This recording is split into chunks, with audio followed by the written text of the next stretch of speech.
Now, from the Signature Bank Studios. This is Chicago's Morning Answer with Dan Proft on AM 560. The Answer.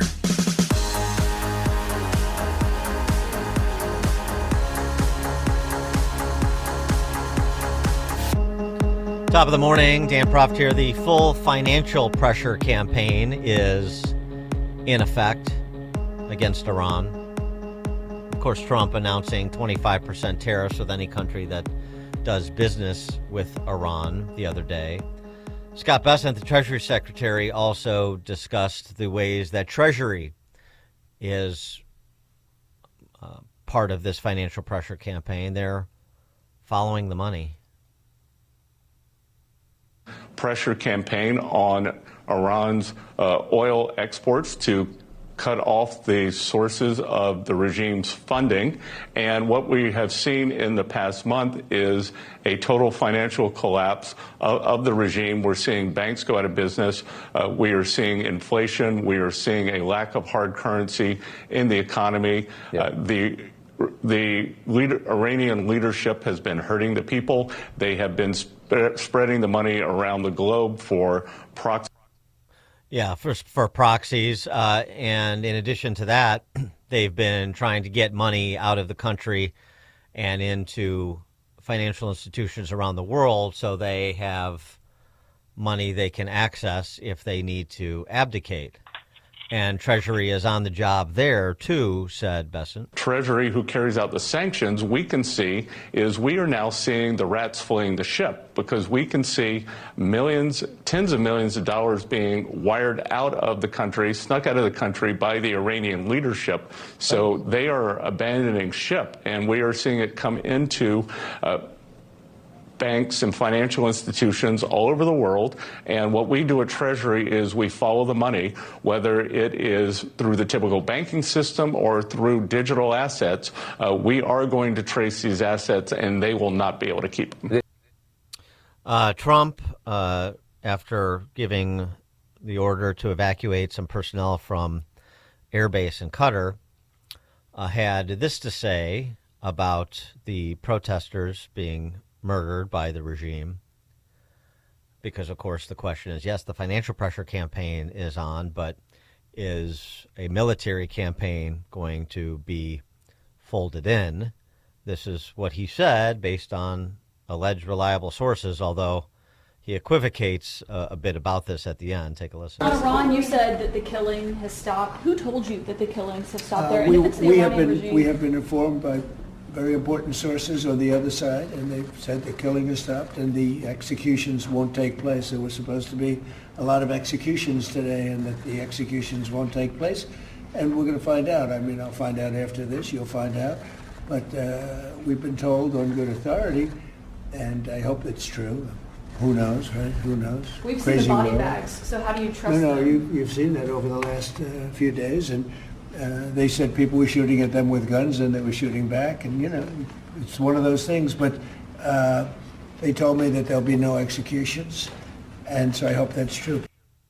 Yeah, I hope that's true. I mean, talk about I don't even know if you just do trust but verify. I think you did mistrust and watch something else, because I don't think you can ever lead with trusting the mullahs in Tehran. Bret Baier had an interview with the Iranian foreign minister, Abbas Araghchi, and, of course, he chalked this all up to they're not killing anybody. This is all an Israeli plot. The murders are coming from forces outside, murdering is coming from forces outside the country, and it numbers in the hundreds, not the thousands, by the way. Well, Mr. Foreign Minister, we appreciate the time. There are a lot of people concerned and want you to say that the Iranian regime's killing of protesters will stop. I think you have to find the elements who made these killings outside of Iran. And there are many, evidences to that. We can show you. So it is all a kind of Israeli plot, which is now failed. And I hope that President Trump would not build on that failed attempt by Israelis. And will the Ayatollah, will we hear? And on the killing of protesters? Well, we are on the ground in Iran. Those, claims are baseless. There is no proof of that. The number of deaths, although they tried hard to increase the number of deaths, are only hundreds. The exact figure would be announced very soon, perhaps tonight, by our authorities. So you're saying it's less than 1,000 people? No, hundreds of people. I certainly, deny the numbers and figures they have said. It is an exaggeration. It is a misinformation campaign only to find excuses to do another aggression against Iran. Well, that's a really interesting attitude toward the death of hundreds of your citizens, as you say, which is to try to minimize the killing that's occurred, even though you say it wasn't the regime that did the killing, it was an Israeli plot, foreign interlopers. You would think that a foreign minister would be outraged that foreign interlopers had killed hundreds of his citizens by his own words, but he's not. He's trying to minimize it. So I think that sort of undermines the idea that this is foreign interlopers for any anti-Zionist conspiracy theorists out there.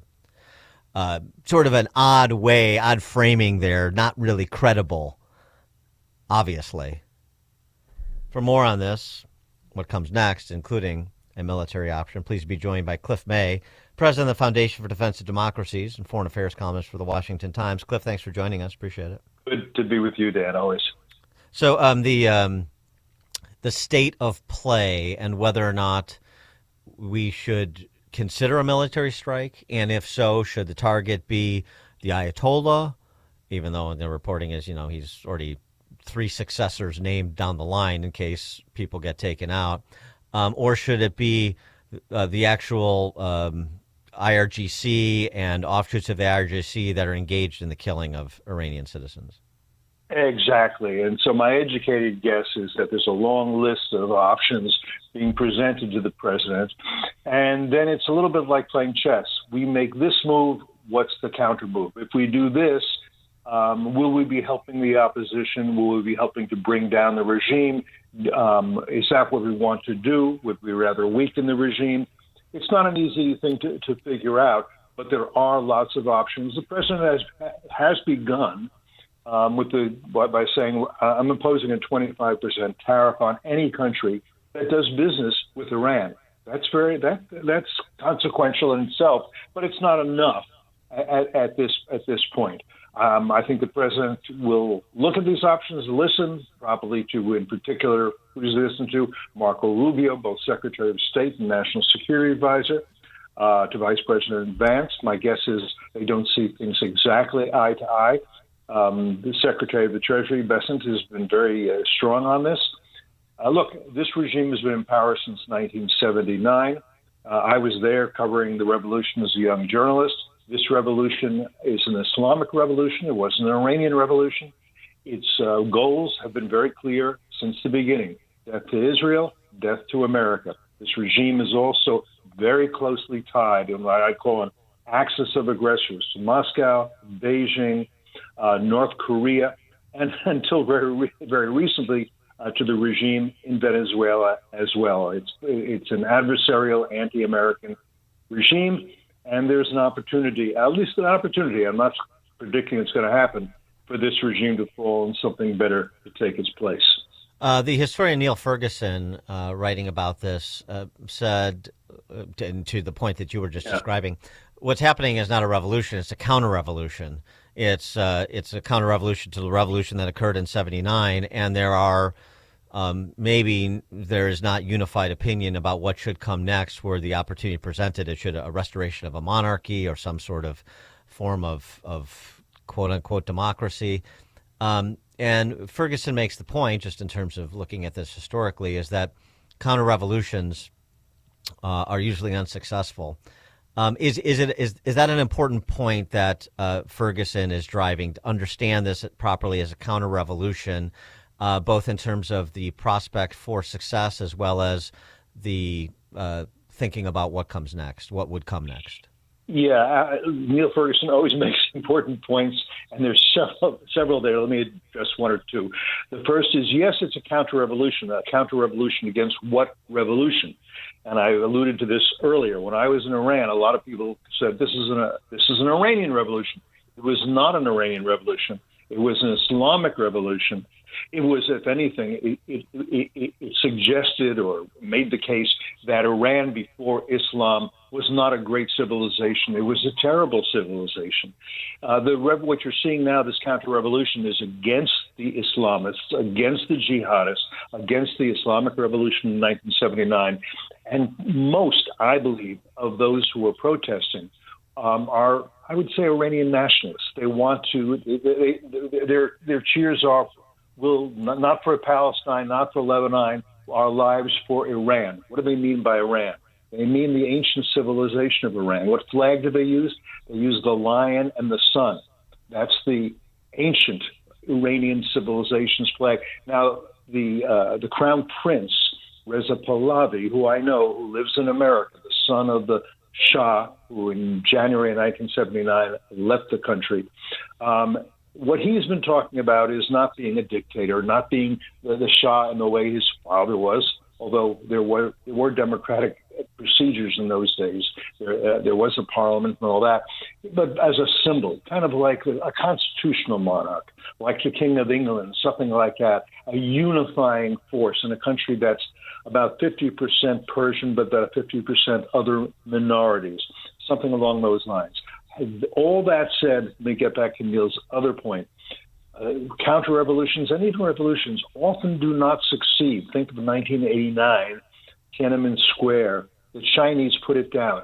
How do we know what succeeds? Here's the thing. In 1979, the Shah of Iran was not about to kill tens of thousands of his people. I've talked with the Crown Prince about that, and Jimmy Carter had told him, I don't want you killing tens of thousands of your people. Those in power now in Iran, I think, will and maybe already are killing thousands, maybe tens of thousands of their people. They have a monopoly on violence, and they don't mind using it. But they are, I think, somewhat afraid that President Trump may take action. Revolutions are more likely to succeed with some outside help. The French helped with the American Revolution. The Germans helped with the Russian Revolution. Think of all that. So anyhow, among the things that the president may think is, okay, if it's the Islamic, not the Iranian, the Islamic Revolutionary Guard Corps that's doing most of the killing, maybe I want to take out their headquarters. Maybe I want to do it while the heads of the IRGC are meeting. How would he know that? Well, the Israelis, we know, have awfully good intelligence about such things. I want to get your take on another matter, too. Russia. Trump last week greenlit a Russia sanctions bill with more than 80 Senate co-sponsors that would allow him to impose tariffs of up to 500% on countries that purchase Russian oil. I mean, is this something that Congress should move on expeditiously to put the additional pressure on Putin, maybe pressure that he is feeling, adding to the pressure he is feeling about the situation in Iran and what transpired in Venezuela? That is certainly what I think should happen. That would certainly be my advice. I would like to see that come to pass. From what I understand, it's moving slowly at best. The Senate wants the House to go first. President Trump has got a lot of balls in the air. It's not put a little. He's approved of this, but not put political capital behind it at this point. But yes, unless pressure is put on Putin, I don't see him compromising at all. He has shown no willingness to compromise since this war started on February 24th, 2022. As I've told you before many times, Dan, I think I know who this guy is. I've been following him for 20 years. I've been following Russia for more than 50 years. He sees himself as a czar. He wants to restore the Russian Empire.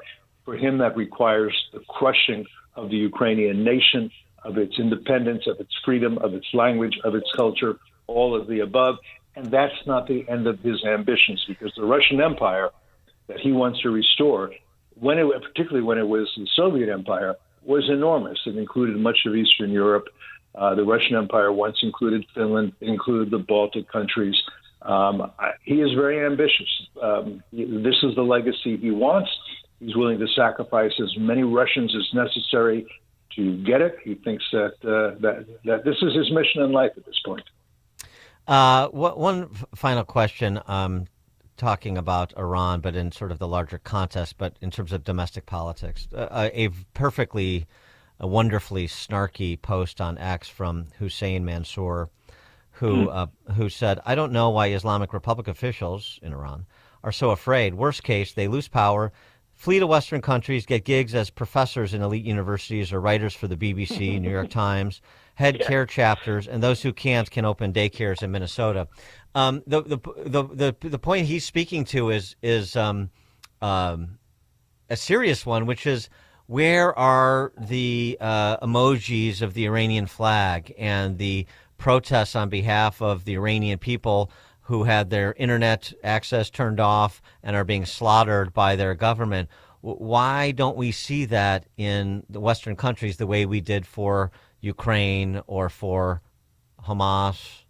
What's your take? Well, first of all, his comments are wonderful. I think the reason is because I don't see how you blame Israelis or Jews for this. If you can't do that, nobody seems to care. If it's Muslims killing Muslims, the UN couldn't care less. The so-called international community couldn't care less. Nobody's going to, other than the United States pretty much, and very few others, really care. There are, by the way, a lot of the regime higher-ups have children in the West, including in the U.S. We might want to say, you know what, you should go back and help your parents put down this revolution. But why don't they want to just go to Princeton University and teach? To be honest, some of them are true believers. They believe in the Khomeiniist interpretation of Islam. And the Khomeiniist interpretation of Islam, inspired by, for example, the Muslim Brotherhood, says that Islam must be supreme and dominant throughout the world. And that is our fight. That is our war. That is our jihad. It started in the 7th century, and we will continue for however long it takes. They're not material girls. So living in Princeton and giving lectures and going on TV, that's not what they want. Cliff May, president of the Foundation for the Defense of Democracies and foreign affairs columnist for the Washington Times. Cliff, thank you as always. Thanks, Dan. Pleasure. Dan Proft, Chicago's Morning Answer. Before you see it on TV, share it on Facebook, or read about it in the paper. Hear it here first. This is Chicago's Morning Answer on AM 560. The Answer. They say timing is everything in the gold and silver markets, and it's true. Dennis Prager here for AmFed Coin and Bullion. Although you can buy at